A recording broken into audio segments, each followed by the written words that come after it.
11장 예수의 고난과 죽음이 주는 교훈.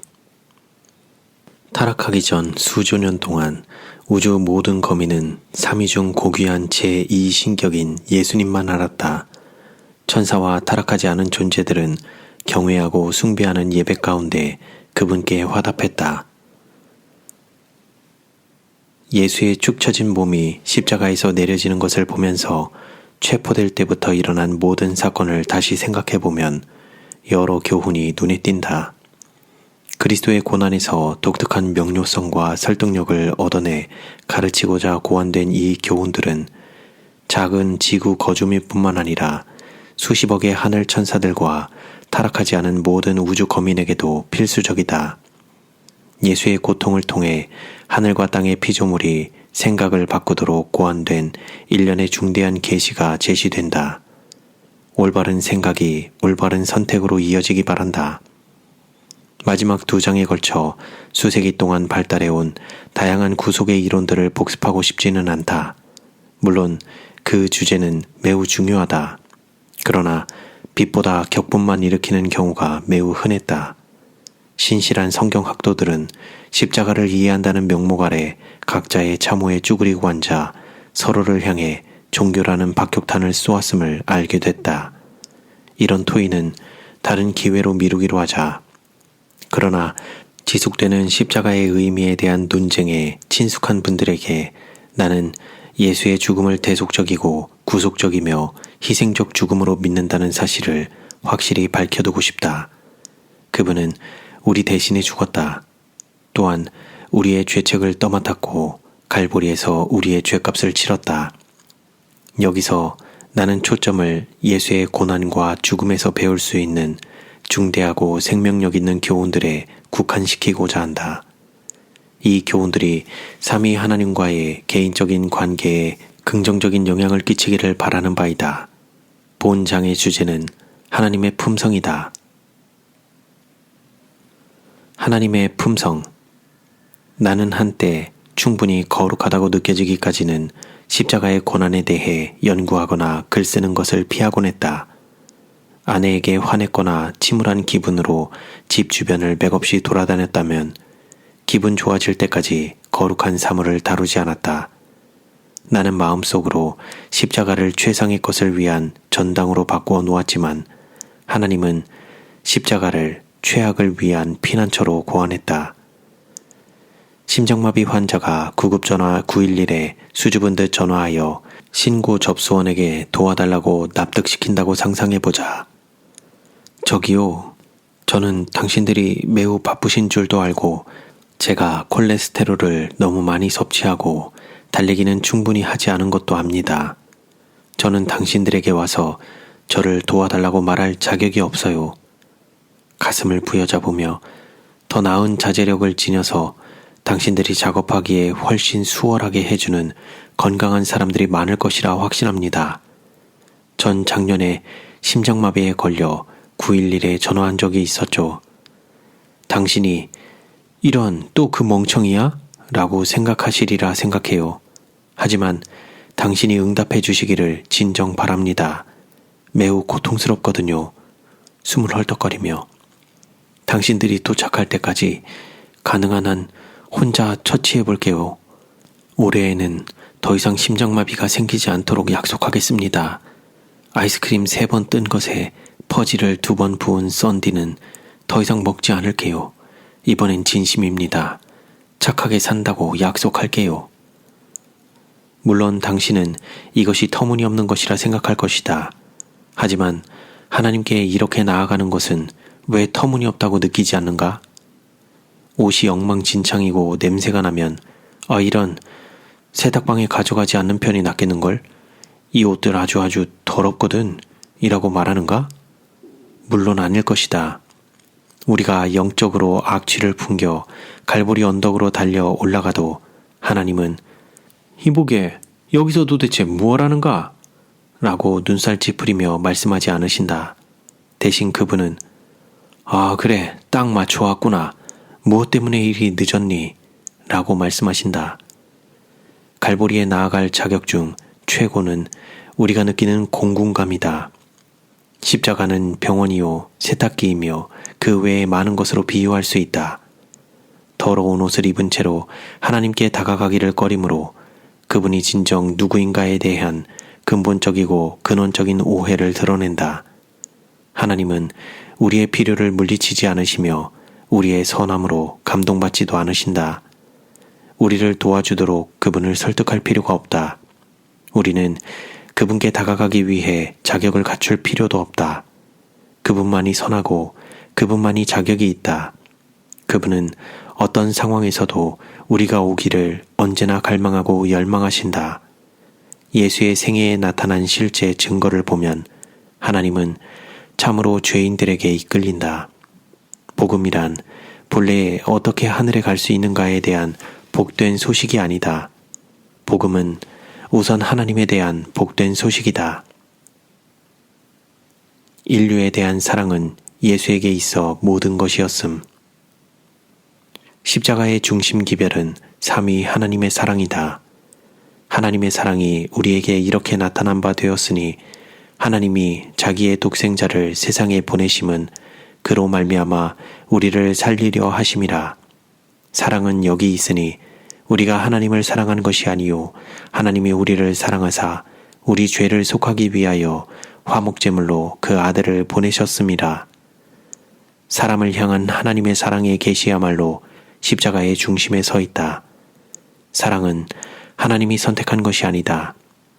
아침에 일어나 보자, 내가 사랑해야 하나, 따끔하게 벌 줘야 하나, 인정 있게 배려해야 하나, 괴롭혀야 하나 라고 말씀하지 않는다. 그분에게 사랑은 선택의 문제가 아니다. 그분이 아는 것이라곤 사랑뿐이다. 사랑은 그분이 존재하며 느끼는 모든 것이다. 그분에게는 사랑이 여럿 중 하나가 아니라 모든 것이다. 사랑은 우리가 누구냐가 아닌 그분이 누구인가에 전적으로 달린 문제이다. 여러 사람들의 신학은 그들의 성격에서 비롯된다. 우리는 하나님을 우리의 형상대로 조장한다. 그분은 우리의 불안정과 장애에 따라 매우 엄격하거나 아주 심약하게 묘사된다. 또한 우리의 오해는 하나님의 사랑을 타인에게서 경험하는 것과 비교하는 만성적인 습관으로 인해 약이 되기도 한다. 우리는 하나님은 아버지나 조 삼촌 또는 동네 마트의 친절한 숙녀 같으실 거야 라고 생각한다. 그럴 만도 하겠지만 허점이 있다. 사람의 마음에서 비롯됐지만 그리스도에게서 멀어지게 하는 사랑은 거짓이다. 그것은 단지 위장된 이기심일 뿐이다. 아무도 진실한 사랑을 스스로 창출하지 못한다. 인간의 사랑을 보고 하나님은 저분과 같으실 거야 라고 결론 내리지 못한다.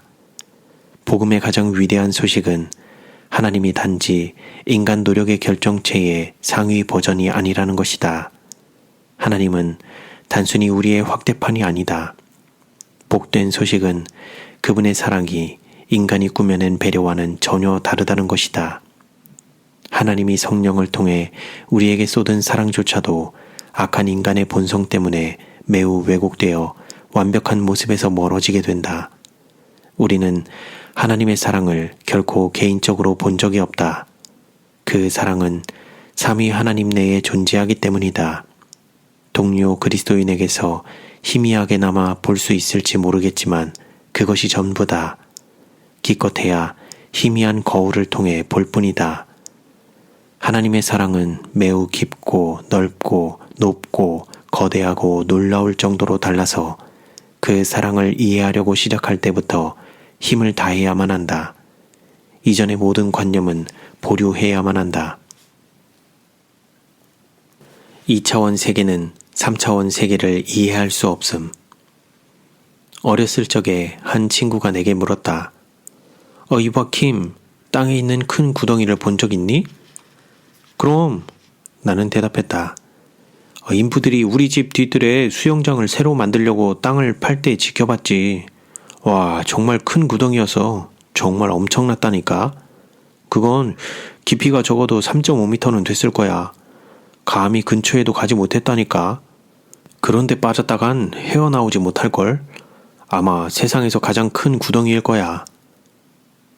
그러던 어느 날 가족과 애리조나주에 있는 그랜드 캐년을 방문한 이후로는 뒷마당에 있는 구덩이가 매우 작게 보이기 시작했다.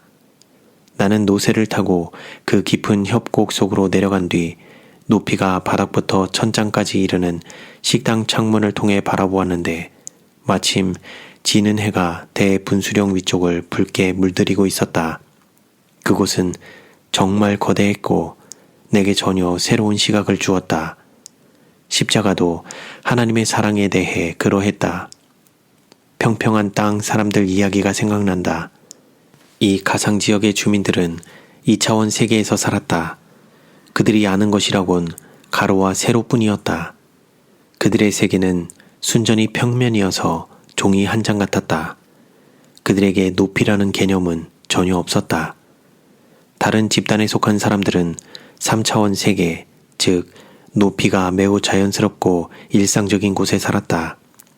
평평한 땅 시민들은 평평한 원만 하는 반면 3차원 세계의 사람들은 구라는 놀라운 물체에 대해 상세히 알았다.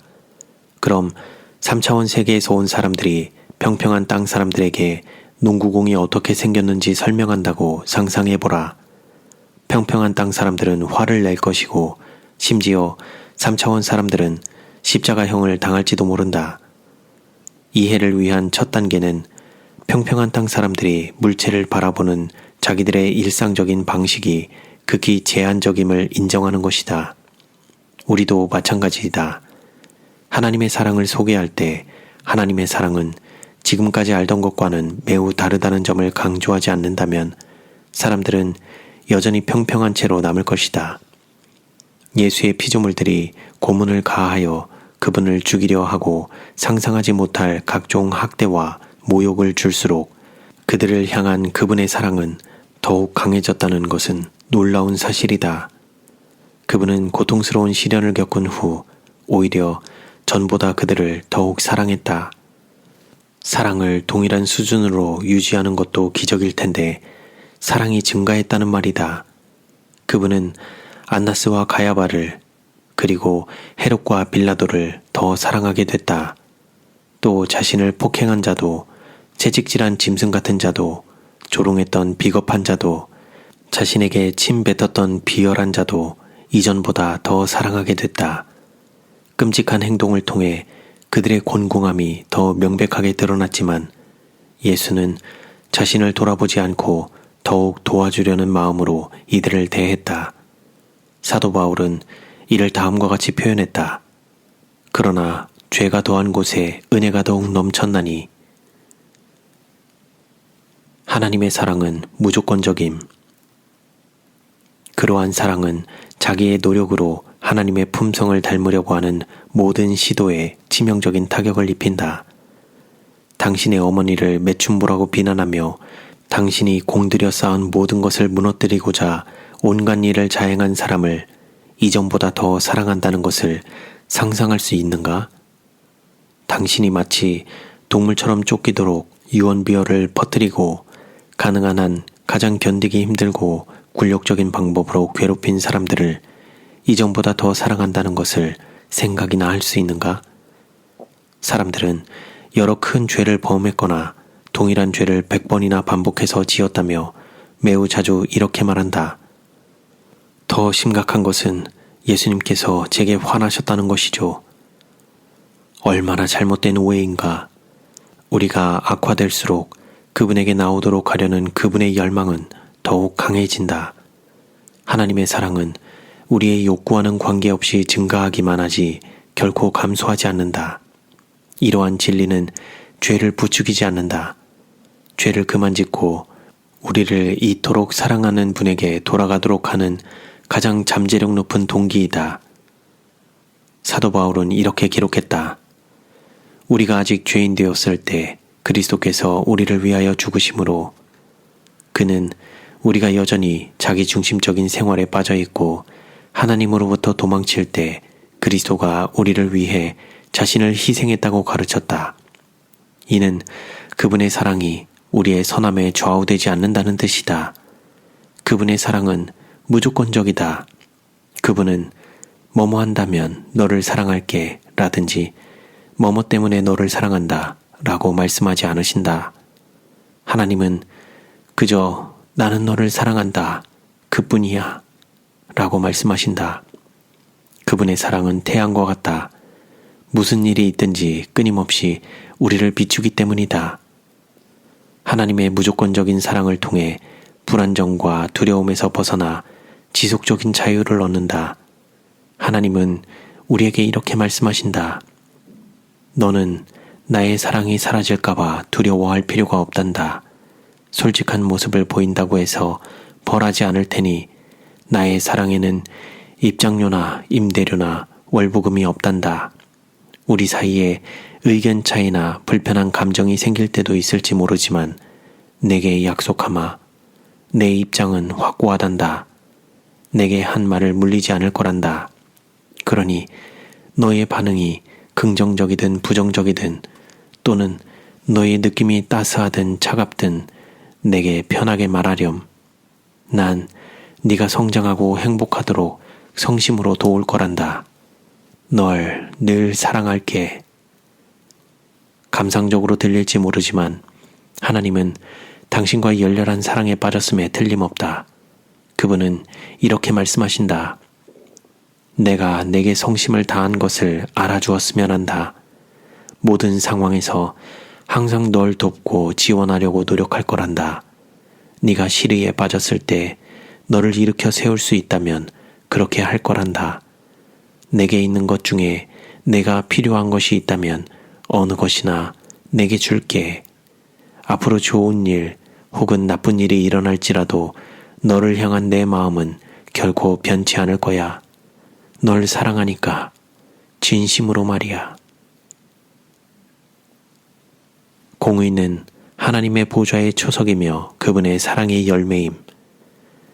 하나님이 다음에 잘못된 도식에 표현된 것처럼 어떨 때는 사랑으로 어떨 때는 공의로 우리와 관계를 맺는다고 알고 있는 사람들이 무척이나 많다. 이것은 대단한 왜곡으로서 마치 사랑과 공의가 하나님의 마음 가운데 분리된 것처럼 표현되어 있다. 이런 사상은 하나님이 어떨 때는 사랑이지만 그분을 화나게 하면 공의가 뒤따라 맹렬히 화를 낸다는 이교도의 관념에서 비롯된 것이다. 이런 관념에서는 공의와 사랑이 분리되기 때문에 하나님은 가혹하고 복수하는 분이라는 마귀의 인식이 존속하게 된다. 하나님의 공의는 실상 우리의 공의와는 전혀 다르다. 예수는 원수 갚는 것과 눈에는 눈이라는 개념을 거부했다. 진실은 공의와 자비의 독특한 혼합이 하나님의 사랑이라는 것이다. 엘렌 G. 화이트는 다음과 같이 기록하여 아주 중요한 통찰을 주었다. 하나님의 사랑은 그분의 자비에 못지않게 그분의 공의에도 표현되어 있다. 공의는 그분 보좌의 초석이며 그분의 사랑의 열매이다. 공의와 자비는 하나님의 마음 가운데 하나로 결부되어 있으며 그분의 사랑에서 비롯한 동등한 산물이다. 한 단계 더 들어가 보자. 공의와 자비라는 용어는 하나님의 사랑이 상이한 상황 가운데 어떻게 표현되는지 묘사하려는 인간의 언어라고 할 수 있다. 하나님이 회개한 죄인을 용서할 때 그것을 자비라고 한다. 그분이 완고한 죄인을 심판할 때 그것을 공의라고 부른다. 진실은 모든 상황에서 그분은 자신의 사랑의 품성이 지시하는 대로만 행한다는 것이다. 사랑은 항상 그분의 근본적이고 기초적인 행동 원칙이다. 비유를 들자면 물은 환경에 따라 액체, 증기, 눈 혹은 얼음으로 변한다. 하지만 이들은 여러 상황에서도 순전한 H2O로 존재하는 것에 붙이는 다른 명칭들일 뿐이다. 마찬가지로 공의와 자비는 동일하게 확고하고 근본적인 사랑에 대한 상이한 표현들일 뿐이다. 악인의 멸망조차도 사랑의 행동인 것은 악인이 영원히 사는 것은 비극이요 그들에게 하늘은 고통의 장소가 될 것이기 때문이다. 하나님의 사랑은 쟁취하거나 축소시킬 수 없음. 어떤 의미에서 하나님은 자신의 사랑에 사로잡혀 있다. 그분의 사랑 때문에 자신을 다른 사람들을 위해 즐거이 퍼부어 줄 수밖에 없다. 우주에 있는 무한한 자원과 능력을 지닌 놀라운 존재가 당신과 강렬한 사랑에 빠져 있다. 그분은 당신을 얻기 위해 무엇이든지 할 것이다. 그분은 상상도 안 되는 특권을 당신에게 부여하고 모든 자원을 당신의 소용대로 사용하라고 쏟으며 필요하다면 자신을 비우는 데까지 당신의 필요를 채워준다. 당신은 이런 사랑을 쟁취하거나 축소시키지 못한다. 단지 그 사랑을 받아들이기로 선택하여 당신의 삶을 영원히 바꾸도록 할 수만 있다. 우리 마음에 영원히 불타올라야 할 것은 바로 하나님의 놀라운 사랑에 대한 기초적이고 근본적인 진리이다. 성경의 다른 부분을 어떻게 해석하든지 간에 하나님에 대한 이 중심 진리는 변할 수 없다. 이 진리를 잣대로 삼아 모든 것을 측정하도록 하자. 하나님을 오해하는 문제 중에 하나님 아버지에 대한 왜곡된 인식이 특히 심각하다. 그분은 아마도 사탄의 잘못된 왜곡으로 인해 가장 많은 피해를 봤을 것이다. 예전에 한 부자 할머니가 고등학생이었던 나를 시간제 정원사로 고용했다. 때때로 화려한 현관문 밖에서 수선화를 따거나 장미 주변을 돌아다니시는 할머니를 잠깐씩 볼 수 있었다. 화려하고 어깨에 너비만한 모자 덕에 그분의 나이든 얼굴은 항상 그늘에 가려 있었다. 나는 화려한 집에서 여러 달 동안 일했지만 할머니와 개인적으로 알고 지내지는 못했다. 그분은 한 번도 안녕 젊은이, 여기 와줘서 고맙소 라고 말하지 않았다. 나를 알아보고 손을 흔들어 인사하는 일도 없었다. 그녀는 무관심하고 냉담했으며 비밀에 쌓인 채 지냈다. 가장 눈에 띄는 할머니의 기행은 매일 차를 몰고 나가는 것이었다. 빛나는 검정 메르세데스의 운전대 뒤에 구부리고 앉은 뒤 길게 울타리 쳐진 마당 도로의 끝에 다다르면 일단 차를 세웠다. 고집스럽게도 양방향 확인은 거부한 채 정확하게 5번의 경적을 울린 뒤 어떤 교통수단이 지나가든 관계없이 자신있게 진입했다. 나도 오랫동안 아버지 하나님을 이런 식, 즉 냉담하고 완고하고 알 수 없는 분으로 마음에 그렸다. 마귀는 수많은 거짓말로 나를 훌륭하게 속였다. 조심스럽게 말하자면 하늘아버지에게는 인상관리에 커다란 문제가 있다. 사탄은 그분을 천국판 구두쇠 심술꾼 스크루지 영감처럼 묘사하는데 크게 성공했다. 하지만 이것만큼 진리에서 멀리 벗어난 것은 없다. 하늘아버지의 자애로움을 나타내기 위해 오신 예수. 사탄은 사람들로 하여금 하나님을 그 주요 속성이 엄정하고 공의이신 분, 엄격한 재판관, 가혹하고 애누리 없는 빚쟁이로 생각하도록 이끌었다. 그는 창조주를 그들에게 심판을 내릴 수 있도록 사람들의 잘못들과 실수들을 간파하기 위하여 눈에 불을 켜고 주시하는 분으로 묘사했다. 예수가 사람들 가운데 살기 위하여 온 것은 하나님의 무한한 사랑을 드러내고 이 어두운 그림자를 걷어내기 위해서였다. 하늘아버지가 얼마나 자애로운 분인지 설명하는 것이 예수님의 생애의 주된 관심사였다. 그분은 평이하게 말씀하셨다. 나를 본 자는 아버지를 보았거늘. 그 두 분은 서로 거울에 비치는 상이다. 그리스도가 무엇을 말씀하셨고 행했든지 모두 하늘아버지에게서 비롯한 것이었다. 예수는 하나님이 자신의 사랑을 세상에 내려보내는 도관이었다. 예수는 아버지께서 내 안에 계셔서 그의 일을 하시는 것이라 라고 말씀하셨다. 만약 아버지 하나님이 그리스도 대신에 성육신 하셨다고 하더라도 차이점은 전혀 없었을 것이다. 만약 아버지 하나님이 세상에 와서 우리 가운데 거하고 자신의 영광을 가리고 스스로 낮춘 것을 인류가 관찰했더라도 그리스도의 생애를 기록한 역사의 내용은 아버지 하나님의 겸허한 은혜에 대한 기록을 전개하면서도 변하지 않았을 것이다. 예수의 모든 행동과 모든 가르침 가운데 하나님을 보고 듣고 깨달아야 한다. 모습으로나 말씀으로나 그것은 사실상 하늘아버지의 음성과 움직임이다. 하늘아버지가 성육신하셨더라도 나도 너를 정죄하지 아니하노니 가서 다시는 죄를 범치 말라는 말씀을 여전히 들었을 것이다. 또한 하늘아버지의 무릎에 잠든 어린아이들을 여전히 보았을 것이다. 십자가에서 예수여 저희를 사하여 주옵소서 자기의 하는 것을 알지 못함이니이다 라고 탄원하는 소리를 들었을 것이다. 그리스도는 하늘아버지에게 자비가 풍성하다고 가르쳤다. 너희 아버지의 자비로우심 같이 너희도 자비로운 자가 되라. 그분은 매우 관대하다. 너희가 악한 자라도 좋은 것으로 자식에게 줄 알거든. 하물며 하늘에 계신 너희 아버지께서 구하는 자에게 좋은 것으로 주시지 않겠느냐. 그분은 우리의 필요에 깊은 관심을 보인다. 너희 하늘아버지께서 이 모든 것이 너희에게 있어야 할 줄을 아시느니라. 예수는 하늘아버지가 지상의 고통에 너무도 깊이 공감하기 때문에 작은 참새 한 마리의 죽음도 아파한다고 가르쳤다. 사람이 한숨 짓고 고통을 느끼고 슬픔을 당하는 것은 무엇이나 다 반드시 하늘아버지의 마음에 파동을 일으키는 것이다. 십자가의 고통으로 죽어가는 아들 곁에 계셨던 하나님.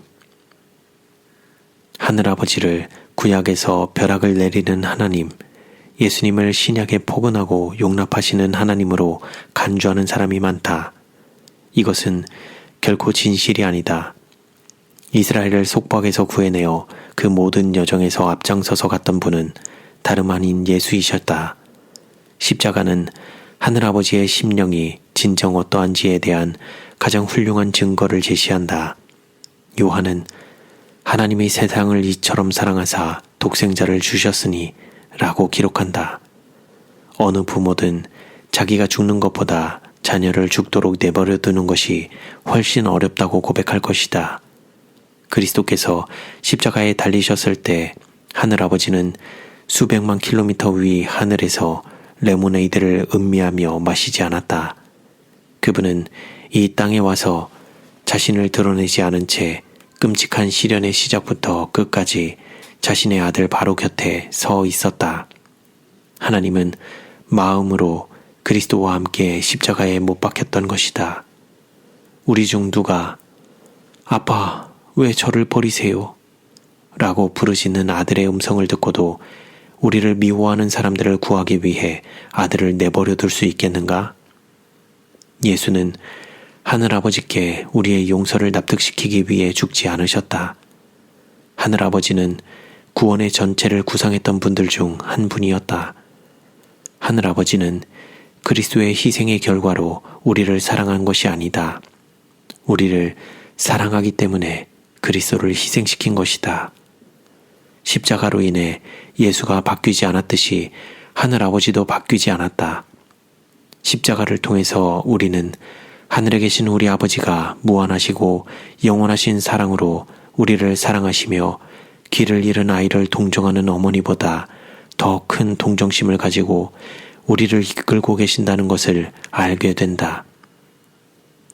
예수가 한 말 중에서 가장 이목을 끄는 것은 다음의 말씀이다. 내가 목숨을 버리는 것은 그것을 내가 다시 얻기 위함이니 이로 말미암아 아버지께서 나를 사랑하시느니라. 말하자면 예수는 우리에게 이렇게 말씀하시는 것이다. 나의 아버지께서 너희를 심히 사랑하시기 때문에 너희를 구속하기 위하여 생명을 버린 나를 더욱 사랑하신다.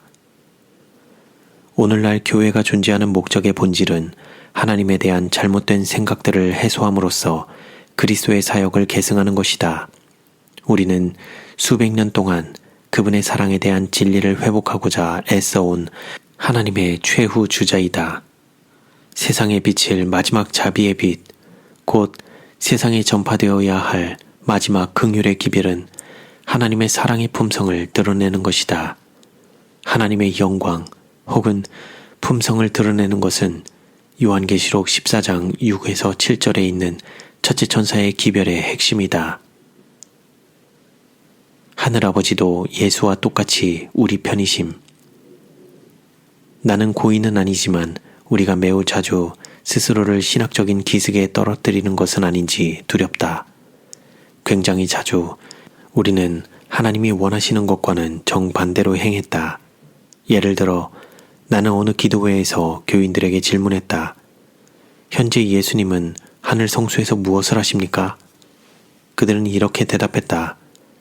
그분은 아버지 하나님께 우리를 용서해 주시라고 설득하면서 탄원하고 계시죠. 이 대답은 매우 전형적인 반면에 너무 터무니없는 것이다. 예수는 친히 분명하게 말씀하셨다. 그날에 너희가 내 이름으로 구할 것이요 내가 너희를 위하여 아버지께 구하겠다는 말이 아니니 이는 너희가 나를 사랑하고 또 내가 하나님께로부터 온 줄 믿었으므로 아버지께서 친히 너희를 사랑하심이라. 하늘에 있는 성소와 심판의 전 국면은 피조물을 위한 것이다. 하늘 아버지는 예수와 똑같이 우리 편이시다. 그리스도의 하늘 성소 사역은 매우 중요하지만 그 사역을 묘사할 때 그분이 하늘 아버지보다 더 기꺼이 용서하신다는 인상을 약간이라도 남겨서는 안 된다. 또한 나는 많은 교인이 갈보리에 대해 이야기하는 방식이 매우 신경 쓰인다. 나는 일부 재림교인들에게 질문했다. 예수께서 왜 죽으셔야만 했습니까? 너무나도 자주 그들은 이렇게 대답한다. 아버지 하나님을 달래고 우리 죄에 대한 아버지 하나님의 진노를 친히 지시기 위해서지요. 이는 마치 하늘을 휘젓고 다니며 이렇게 고함치는 하늘 아버지를 묘사하는 듯하다. 이 죄인들 정말 신경에 거슬리는군. 그들은 값을 치르게 될 거야. 난 피를 원해. 끔찍하지 않은가? 다시 말하지만 이것은 하늘 아버지에게는 인색한 역할을, 예수에게는 구조자 역할을 배정하는 것이다. 이런 성경 구절을 기억하지 못한단 말인가? 곧 아버지 하나님께서 그리스도 안에 계시사 세상을 자기와 화목하게 하시며 그분의 사랑은 그리스도를 통해 보이게 됐다. 겟세마네와 십자가에 그리스도에게 부어진 하나님의 진노에 대해 이야기할 때 특히 주의해야 한다. 고의는 아니지만 대쟁투에서 그른편에 서 있는 자기 자신을 발견할지도 모른다. 진노는 하나님이 이성을 잃는다는 의미가 아니다. 진노란 죄라는 종양을 정죄하고 근절하기 위해 삼위 하나님이 가슴이 아프지만 기울이는 노력을 일컫는 성경 용어이다. 구원의 계획에서 맡은 역할 때문에 그리스도는 악을 향한 삼위 하나님의 진노를 감내했다. 하늘 아버지께서 대신 그 임무를 질 수도 있으셨다. 삼위 하나님이 눈물을 머금고 세상 종말에 죄를 향해 쏟을 진노가 십자가에서 드러난 것을 본다. 그리스도에게 내린 심판은 그분이 친히 악을 향해 궁극적으로 집행해야 하는 심판이었다. 삼위 하나님은 구원의 계획에서 상이한 역할을 맡았지만 우리를 사랑하는 데는 동일하다. 그분들은 동일하게 우리를 용서하신다. 하늘아버지의 가장 위대한 선물은 예수를 주신 것임. 재림교회 안에 하늘아버지에 대한 근본적인 오해가 잔존한다는 것은 이런 곡해를 불식시키라고 양육된 사람들 가운데 여전히 오해가 남아있다는 말이다. 성소와 심판과 갈보리를 부주의하게 소개함으로 흑암을 몰아내기보다는 심화시키기까지 한다. 소방서가 오히려 발화지가 되는 격이다. 결과적으로 많은 재림교인에게 있어 삼위 하나님에 대한 복된 소식이란 단지 그리스도와 성령에 대한 복된 소식에 불과하다. 하늘아버지는 구원의 확신을 희석시키고 심판의 과민 반응을 보이는 두려운 존재로 남아있다. 예수는 삼위 하나님 모두가 복된 소식임을 가르치기 위해서 왔다. 다음에 예언해진 인용문은 우리가 차분히 생각하도록 도와준다. 대중적인 교회에서 예수님을 사랑하십니까? 라는 말을 예외 없이 듣게 된다. 그러나 하늘 아버지의 사랑은 거의 언급되지 않는다. 오직 그리스도의 사랑뿐이다. 아버지 하나님이 하늘에 있는 가장 위대한 선물을 사람에게 주었는데도 말이다. 엘렌 G 화이트는 다음과 같이 기록하여 하늘아버지에 대한 심상을 확대시킨다. 인간의 마음의 통로를 통하여 세대의 세대를 거쳐 내려온 온갖 자부적인 사랑, 사람들의 심령 속에 열려진 자애의 모든 샘은 하나님의 무한하고 다함이 없는 사랑과 비교해 볼 때 끝없는 대양에 대한 작은 실개천에 불과하다. 그것은 혀로도 말할 수 없고 붓으로도 묘사할 수 없다. 그대는 매일의 생애에서 그것을 명상할 수 있고 그것을 이해하기 위하여 성경을 부지런히 탐구할 수도 있다. 그대는 또한 하늘아버지의 사랑과 긍휼을 깨닫기 위하여 노력하는 일에 하나님께서 그대에게 주신 모든 능력과 재능을 총동원할 수도 있다. 그러나 그 너머에 무한이 있다. 영원 자체도 그것을 결코 드러낼 수 없다. 대쟁투에서 핵심 질문은 하나님은 진정 사랑인가와 하나님을 신뢰할 수 있는가이다. 갈보리에서 그렇다라는 대답이 울려 퍼진다.